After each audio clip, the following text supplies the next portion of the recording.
So with our adductor pull-ins, you need to make sure that when you roll out, you're actively pulling in with the adductors, which is the inside of the leg. So let it pull you out, and then you're going to actively pull yourself right back in again. The same goes for this exercise. You're going to let the leg roll out, and then you're going to pull in, actively creating that tension between the both adductors. You want to imagine you're closing the gap between the two of them.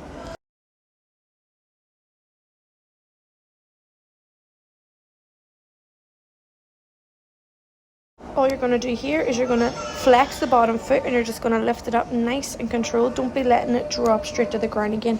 Make sure all the movement is controlled. If this is easy, you can either add an ankle weight or a resistance band or something that's going to challenge it a little more. Then we've got an ISO hamstring bridge, so make sure here you keep your bum up off the floor and you try not to let that foot turn in or out. Then same goes here, squeeze the glutes, and you're just going to let yourself lean back and pull up, keeping the upper body in a straight line and not letting your bum relax. This will create a tension in the quads. If you don't feel this in the quads, squeeze the glutes a little higher and let the knees go a little bit wider. With the 90-90 hip lift offs, just make sure you're not leaning too far forward, just keeping the pressure on that back leg. You're going to let the leg lift up, keeping a straight line between the knee and the ankle and the knee and the hip. Then you're just going to do some nice hold here, ideally for 30 seconds if possible. Then you've got your Copenhagen. Now if this gives you extreme pain, leave this one out. What you're going to do is you're going to put the calf onto the bench, flexing both feet, squeezing your bum, and then hold in that position.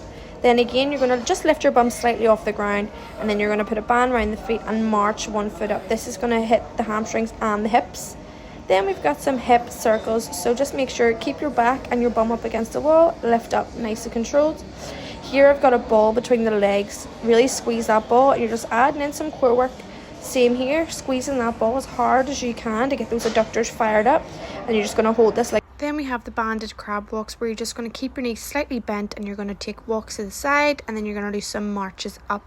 Make sure if the band's too light, you make it heavier to challenge yourself that little bit more to work out on the outside of your hips.